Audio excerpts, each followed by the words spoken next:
Le make or buy est un sujet qui est tout à fait d'actualité pour ce qui est de la propulsion électrique. Les constructeurs sont tous confrontés à un problème stratégique, mais je dirais aussi social. C'est qu'ils ont des usines aujourd'hui qui font des moteurs thermiques avec des emplois.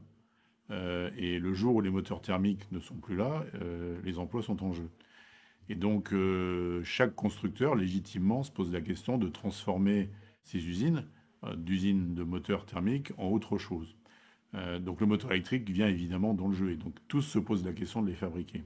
En faisant ça, évidemment, ils viennent se mettre un petit peu en collision avec notre propre stratégie puisque nous fabriquons aujourd'hui des machines électriques et nous souhaitons aussi faire évoluer ces machines électriques vers les moteurs et donc on se retrouve avec une forme de conflit d'intérêts. Et donc on est dans la stratégie make or buy, donc comment va-t-on se distribuer le gâteau entre les constructeurs et les équipementiers. Aujourd'hui, certains constructeurs ont décidé délibérément de tout fabriquer en interne. Par exemple, vous prenez le cas de Renault-Nissan. Renault-Nissan fabrique ses moteurs électriques, je crois, à Flins, fabrique son électronique avec Nissan et assemble le tout. Bon, nous leur livrons certains bouts d'électronique qui rajoutent en plus. Donc il y a une forme de coopération qui s'est établie, mais l'essentiel du moteur électronique est fait en interne. PSA, c'est un petit peu différent. Ils ont fait une joint venture avec Nidec pour faire des moteurs électriques, mais pas d'électronique. Donc là, on va leur fournir, par exemple, de l'électronique. Certains autres acteurs outre-Rhin, que je ne nommerai pas, ont décidé, par exemple, de sous-traiter tout et nous allons leur faire, par exemple, l'ensemble de la chaîne de propulsion complète, c'est-à-dire moteur, électronique et transmission, qui seront livrés de nos usines Valeo vers l'usine du client, dans l'usine d'assemblage véhicule. Donc on va trouver un peu tous les cas de figure. Évidemment, c'est une image qui n'est pas fixe, puisque là, comme on est en pleine transformation, ce qui se passe, c'est que les stratégies se décident au fil du temps, au fil des années. Et donc, on va voir des mouvements de flux du mec vers le buy, du buy vers le mec, et tout ça va se stabiliser. Il y a une chose qui est importante, je pense, notamment sur les moteurs, c'est l'effet de masse. Aujourd'hui, un constructeur, on va dire, de taille aujourd'hui conséquente, ferait 3 ou 4 millions de voitures. À supposer qu'il fasse toutes ces voitures en électrique, il aurait 3 ou 4 millions de moteurs électriques à fabriquer. Nous, aujourd'hui, on fait 30 millions de machines électriques par an. Donc on a un poids achat, on a un poids sur les chaînes d'approvisionnement de cuivre, d'aimant, d'acier et de tous les composants des moteurs électriques qui est bien plus important que celui des constructeurs. Donc on va forcément voir des équilibres bouger et se remettre un petit peu d'équerre. Certains constructeurs vont tout faire en interne, certains vont faire une partie en interne et sous-traiter une partie à des gens comme nous, et certains vont nous confier l'ensemble. Ça, c'est sur les moteurs. Sur l'électronique, il y a assez peu de constructeurs qui intègrent l'électronique. L'électronique, c'est beaucoup plus compliqué. Et puis, les compétences de gens qui font des moteurs thermiques aujourd'hui sont totalement inutiles pour faire de l'électronique. C'est un autre monde avec des salles blanches, avec des composants tout à fait différents, euh, et avec une structure même de la compétence qui n'a rien à voir. Donc là, nous, on fait de l'électronique depuis des années, donc on est déjà bien équipé à la fois en compétences, en usine, etc. Et donc là, on a la prétention d'être un acteur majeur de l'électronique de puissance, qui est quelque chose de tout à fait nouveau. Il faut aussi rappeler, pour ceux qui n'ont pas compris, c'est que l'électronique de puissance des voitures n'a absolument rien à voir avec l'électronique qu'il y a dans les téléphones. On parle de centaines de kilowatts qui passent dans des boîtiers électroniques, c'est-à-dire avec des courants qui passent de 300, 400, 500, 600 ampères, ce qui n'a rien à voir avec un téléphone dans lequel vous avez des milliwatts. Donc la nature même de l'électronique est très très différente. La nature même du design mécatronique est tout à fait différente. Donc c'est une nouvelle industrie qui est en train de se développer, pour lequel évidemment des équipementiers comme nous, on a de l'historique et donc du savoir-faire, et pour lequel les entrants vont être beaucoup plus difficiles. À rajouter à ça qu'en plus de l'électronique, vous fournissez non seulement ce qu'on appelle le hardware, c'est-à-dire la partie matérielle de l'électronique, mais aussi le software, le logiciel qui va dedans. Et dans un logiciel de contrôleur, on appelle ça un onduleur, de contrôleur de moteur électrique, actuellement, nous livrons des logiciels avec pratiquement 2 millions de lignes de code. Et 2 millions de lignes de code, c'est plus qu'un chasseur à réaction. Donc on voit la sophistication de ce qu'il y a dans l'électronique, qui fait qu'il n'y a que des acteurs de taille conséquente qui vont réussir à fournir à la fois la partie matérielle, le hardware, avec des coûts compétitifs, et la partie logicielle avec la compétence qui va avec. Et ça à des prix qui sont des prix automobiles, ce qui change complètement la donne.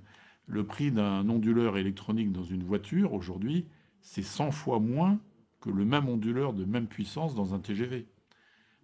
Pourquoi? Parce qu'on a des effets de production de masse qui sont considérables. Et parce que l'automobile ne peut pas se payer des onduleurs de TGV. Donc, c'est tout l'enjeu de cette industrie, c'est d'arriver à fabriquer ces produits à des coûts extrêmement compétitifs pour l'automobile. Et donc, dans ce jeu-là, on voit que ce qui va être le plus discutable en make-or-buy avec les constructeurs, c'est les moteurs.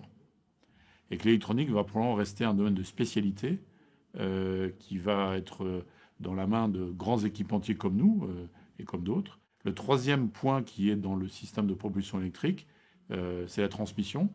Donc là, on va voir aussi des constructeurs qui vont réutiliser leurs usines de boîtes de vitesse pour faire des transmissions pour voitures électriques. Et puis il y a les batteries, et là, c'est un autre monde.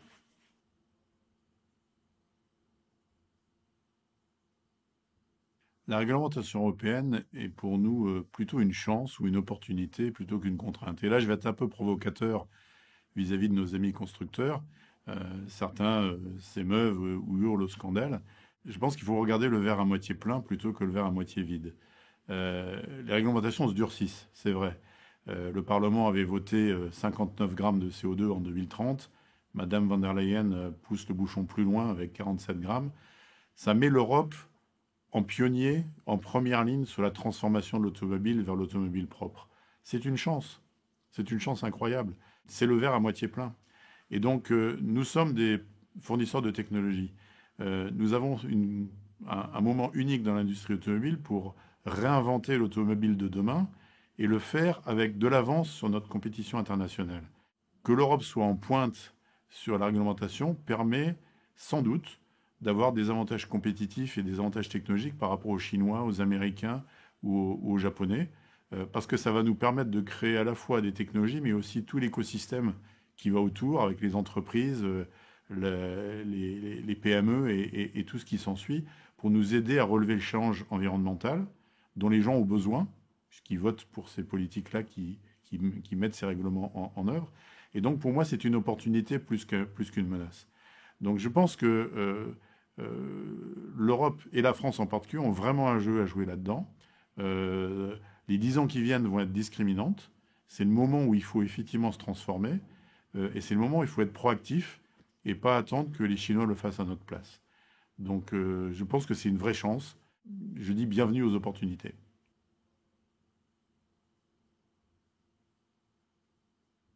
On a besoin de compétences pour développer ces nouvelles technologies.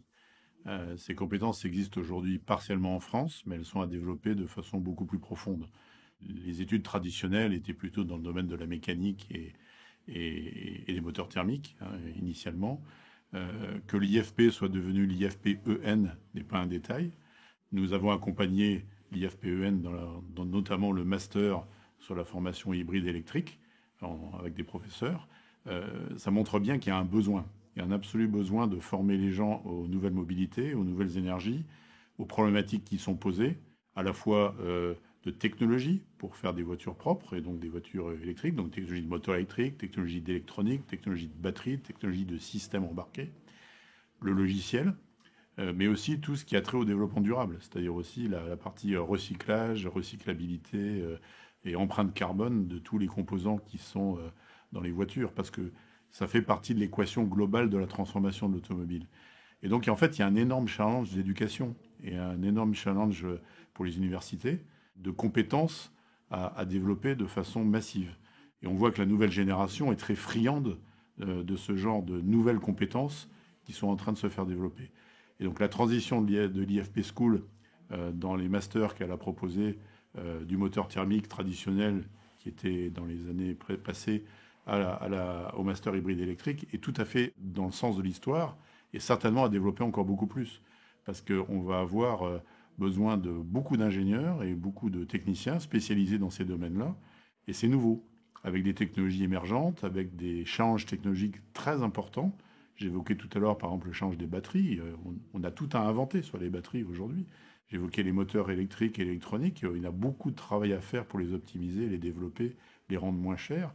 Et donc, on va avoir besoin de beaucoup de talents et beaucoup de compétences pour développer ça. Donc, les besoins sont là.